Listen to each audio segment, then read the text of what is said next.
सभी दोस्तों को राधे राधे। आज मेरे दोस्त हैं ओम प्रकाश जी, पूनम जी, राम किशोर जी, जिन्होंने मेरे साथ भारत के सबसे प्रसिद्ध संत प्रेमानंद जी के दर्शन प्राप्त करने का हमें सौभाग्य प्राप्त हुआ। आजकल हम देखते हैं कि एक बार तो उनका विरोध भी हुआ और उनका स्वास्थ्य भी थोड़ा सही नहीं चल रहा है, तो बार बार वो अपनी यात्राएं भी रोक देते हैं। फिर भी आज पूरे देश की युवा लोग, सभी धर्म लोग उनके अनुयायी हैं, उनकी बातों को सराहते हैं और मानते भी हैं। तो आज थोड़ी हम चर्चा करेंगे कि इन युवा लोगों का प्रेमानंद जी किस हद तक इनके अच्छे लगते हैं, कौन सी उनकी बातें हैं जो किसी के भी मानस पटल पर वो बैठ जाती है। तो सबसे पहले मेरे प्रिय मित्र ओम प्रकाश जी से जानना चाहेंगे कि आप प्रेमानंद जी के बारे में क्या सोचते हैं, कैसा आपका अनुभव उनसे मिलकर, बताइए जरा। नमस्कार सभी दोस्तों को।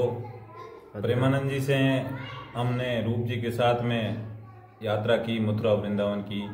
वहाँ पे हमने संपर्क किया। रात को 12 बजे लाइन में लगे तो 3-4 बजे उनके दर्शन प्राप्त हुए। जैसे कोई ये मनुष्य शरीर में वहाँ के जन सैलाब को देखकर ऐसा लगा बाबा वास्तव में बाबा है।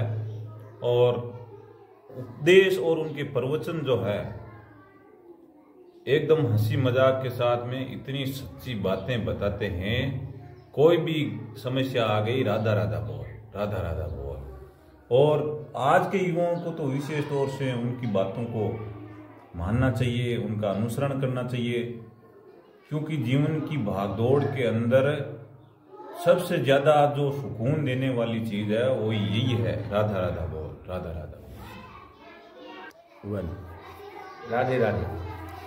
ये हमारे मित्र है राम किशोर जी, इन्होंने भी वृंदावन के अंदर प्रेमानंद जी की परिक्रमा पथ के ऊपर दर्शन प्राप्त किए थे और इनके जीवन में क्या बदलाव आया। सर, आपको प्रेमानंद जी के राधा नाम और उस जन सैलाब को, उनके क्रम को लेकर क्या सोचते हैं आप? प्रेमानंद जी के द्वारा जो राधा नाम का जाप बताया जा रहा है वो सीधा सा एक हिंदू धर्म और मानव जाति के लिए एक सीधा सा आपसे एक उदाहरण पेश है कि ईश्वर का नाम जप करो। किसी भी प्रकार का, जैसा आप नाम जप करते हो, राम राम करते हो, राधा जप करते हो, आप शिव शिव करते हो, कुछ भी करते हो, तो उनका कहने का एक ही उद्देश्य है कि ये जो कलयुग है, इस कलयुग में अगर आपको किसी भी प्रकार से अपने आप को इसे भवसागर से तार करना है तो आप राधा नाम का जाप करो। महाराज जी, वो कर्म की बात बहुत करते हैं, तो कर्म को लेके आपका क्या सोचते हैं कि वाकई में कर्म इंसान के अनुसार उसको जीवन प्रदान मिलता है? मानव जीवन में कर्म आदमी का सबसे बड़ी चीज है, जिससे कि कर्म अगर आदमी करता है अच्छे या बुरे, वो उसके साथ में, उसके प्रारब्ध के साथ में भी जुड़े होते हैं। अगर आदमी को अपना प्रारब्ध बदलना होता है, जैसा कि प्रेमानंद जी महाराज कहते हैं, तो वो अपने कर्म करे। अच्छे कर्मों से आदमी अपने प्रारब्ध को बदल सकता है। एक छोटा सा सवाल और, आज आप युवा पीढ़ी को क्या संदेश देना चाहते हो प्रेमानंद जी के महाराज जी के द्वारा? कौन सी उनकी बातें जो माननी चाहिए या युवा पीढ़ी मान रही है? प्रेमानंद जी महाराज की एक सबसे बड़ी विशेषता मैंने ये देखी कि किसी भी प्रकार का आप अपना प्रश्न रखो, उस प्रश्न का उत्तर इतना सटीक देते हैं कि वो आप उस पर डाउट नहीं कर सकते। और उसको जिसने भी वो प्रश्न पूछा है उसका वाक़ई सटीक जवाब होता है कि आपको मेरे हिसाब से दूसरी बात पूछने की जरूरत नहीं होती है।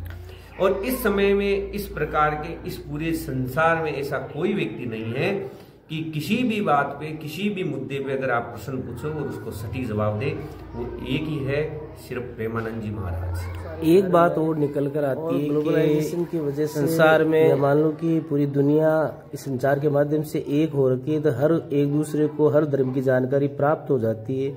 जहाँ तक प्रेमानंद जी महाराज की बात देखते हैं तो उनके ऊपर किसी प्रकार के आक्षेप नहीं लगते, वो सर्वधर्म की पूजा की बात कर रहे हैं। तो इसको लेकर आपका क्या दृष्टिकोण है? प्रेमानंद जी महाराज का धर्म के, किसी धर्म के दौरान वो नहीं मानना या मानने पे उन्हें आक्षेप नहीं लगने का एक ही रीजन है कि उनका एक ही चीज मानना है कि मानव का धर्म सिर्फ मानवता है। अगर आदमी मानवता के साथ में रहता है तो ये धर्म कर्म जन्म के साथ में व्यक्ति को पता ही नहीं रहता है कौन से धर्म का है। तो फिर धर्म का आक्षेप तो जन्म लेने वाले घर से पता चलता है कि मैं इसी धर्म का प्रधान नहीं। तो उनके इस बात का मैं बिल्कुल, और बिल्कुल ये जो जगत है, ये संसार है, इस संसार में रहने वाला व्यक्ति होता है, उसका धर्म उसके जन्म लेने के बाद ही उसे पता चलता है। उसके जन्म से पहले या उसकी समझ से पहले वो ये नहीं बता सकता कि मैं इस धर्म का हूँ। महाराज जी, जब आपने पहले बार प्रेमानंद जी महाराज संत के दर्शन रात को 12 बजे आप इंतजार कर रहे थे, दर्शन करके आपको कैसा अनुभव हुआ मन के अंदर? प्रेमानंद जी महाराज का मैंने ये देख लिया कि वो जैसे खुद बता रहे हैं, मैं 18 साल से डायलिसिस पे चल रहा हूँ और उनकी जो चेहरे का ओज, उनकी जो बोलने की जो शक्ति, जो घूमकर लोगों को अपने दर्शन लाभार्थी बनाते हैं, तो मैं ये कन्फर्म कह सकता हूँ कि वो एक साधारण मनुष्य नहीं है, वो एक ईश्वरीय अवतार जरूर है जो इस कलयुग में अपने दर्शनों से, और मैं तो ये कहता हूँ, ये आप मेरी सलाह मान लें कि अगर आपको इस संसार में किसी ईश्वर के रूप में किसी का दर्शन करना है तो एक बार प्रेमानंद जी का दर्शन जरूर करें, क्योंकि वो एक अलौकिक शक्ति है, या मानव शरीर में उनको ईश्वर ने एक अलौकिक शक्ति दी है, तो हम मानते हैं कि ईश्वर के द्वारा अगर कोई शक्ति दी गई है तो वो खुद अलौकिक है और वो एक ईश्वर का रूप है।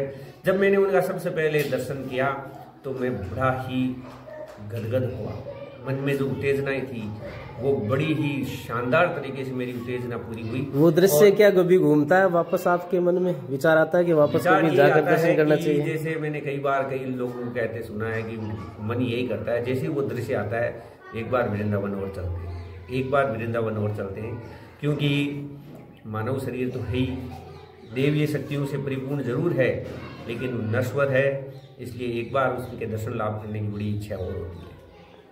तो चलो प्रेमानंद जी महाराज जी से भी थोड़ा हम याद करेंगे और राधा जी को ज़्यादा याद करेंगे तो हमें शायद दर्शन का लाभ मिलेगा। हम वापस वृंदावन धाम और राधा जी से वो प्रार्थना करते हैं कि जल्दी हमें वापस उनके दर्शन का मौका मिले। राधे राधे। राधे राधे।